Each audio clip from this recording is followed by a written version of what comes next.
essa é uma discussão que nós temos que fazer com muita serenidade, com muita propriedade, com muito equilíbrio, qual é o perfil hoje, né, do nosso trabalhador e do nosso empreendedor? O que a juventude brasileira, o que o trabalhador brasileiro quer hoje? Ainda que a gente possa falar, eu não concordo, para que a gente possa fazer políticas públicas de uma forma mais direcionada. Isso nós estamos trabalhando em relação a isso. Inclusive, Tereza, Daphne e Marcelo, e eu tenho batido nessa tecla, a discussão serena e equilibrada do fim da escala 6x1. Esse é um Que é uma pauta importante, inclusive lembrando por que hoje os jovens, os trabalhadores não querem mais carteira de trabalho. Eu sei que é um tema complexo, caberia um programa só do Bom Dia 247, mas eu acho que o Cânio trouxe essa questão que me permite a gente trabalhar isso com muita responsabilidade. Está chegando a hora, ou até já passou da hora, da gente entender o que o trabalhador brasileiro hoje quer, o que esse jovem que está entrando no mercado quer, o que essa geração de 35 anos para baixo quer, porque hoje eles estão preferindo sair do mercado formal e ir para a informalidade, porque ele não encontra aquilo que ele almeja dentro dessa relação de trabalho que existe hoje. Então, ele prefere trabalhar menos, de segunda a sexta ou de segunda a quinta, e às vezes até ganhar um pouco menos, mas ter qualidade de vida, ter mais tempo para a família, poder no final de semana sair com seus amigos. Então, dentro desse processo, que é muito amplo, e nós não vamos discutir isso agora, eu acho que de forma madura, equilibrada, eu me prontifico a falar isso, e tenho falado isso com o setor produtivo. Quando eu dei uma entrevista, não posso falar aqui de outros canais, né, para não dar aqui, fazer propaganda, mas eu tive conversando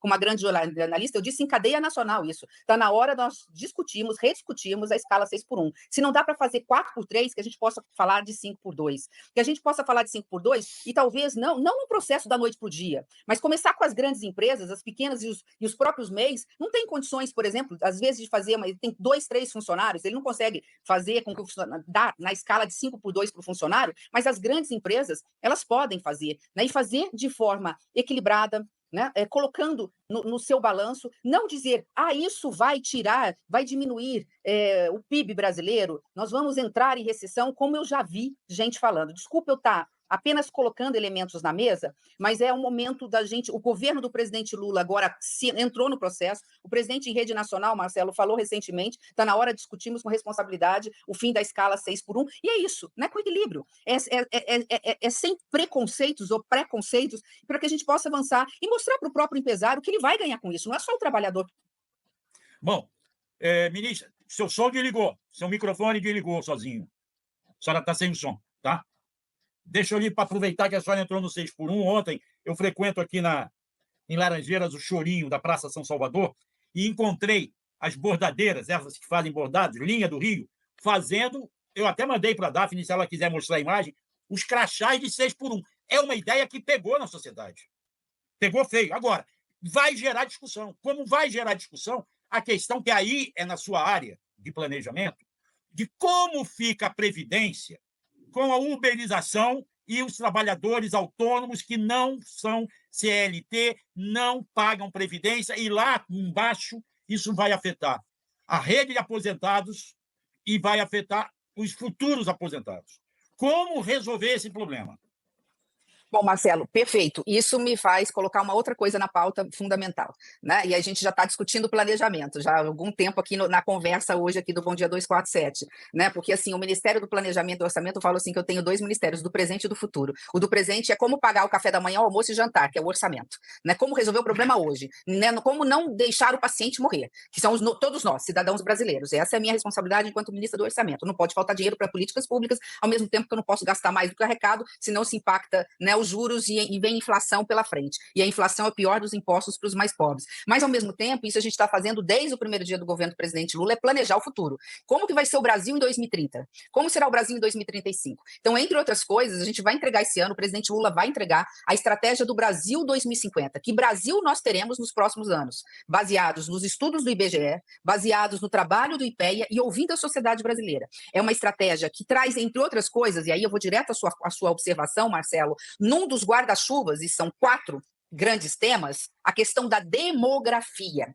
Hoje somos 210 milhões de brasileiros, ainda vamos crescer um pouquinho antes de parar de crescer, seremos 220 em 2040, 42, e vamos cair, mas com dado alarmante.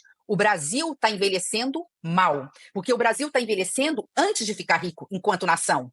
O Brasil está envelhecendo antes de distribuir renda. O Brasil está envelhecendo antes de falar de PIB per capita. A gente fala muito, o PIB do Brasil cresceu 3%. Ótimo.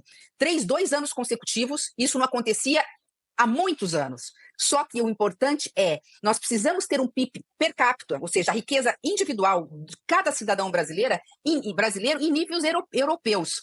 Como fazer isso? Então, essa estratégia 2050 trata, entre outras coisas, até para evitar uma nova reforma da Previdência para os próximos anos. Então, essa estratégia está sendo feita com muita técnica, ouvindo todos os setores da sociedade. Foi 1 ano de trabalho ano passado dentro de todos os ministérios do governo do presidente Lula, ouvindo técnicos, e agora estamos em cada estado brasileiro ouvindo, dos jovens aos mais idosos, do sindicalista ao grande empresário. Estamos ouvindo a sociedade e vamos entregar a estratégia do Brasil que queremos nos próximos anos. E esta questão que você apontou, ela aparece nos questionários, ela aparece nas respostas e ela vai aparecer em forma de soluções. Ela vai aparecer em forma de sugestões. Eu ainda não posso falar disso porque o trabalho não está acabado, muita coisa está sendo desenhada e discutida, mas, entre outras coisas, coloca-se a questão da produtividade e entender o novo conceito de produtividade para os nossos jovens e nossos trabalhadores. Para a gente ter um PIB dobrado, ou seja, se o PIB per capita de um indivíduo é algo em torno de R$ 3.000 mês, tá? E a gente quer dobrar esse PIB, né, para 5.800, para 6.000,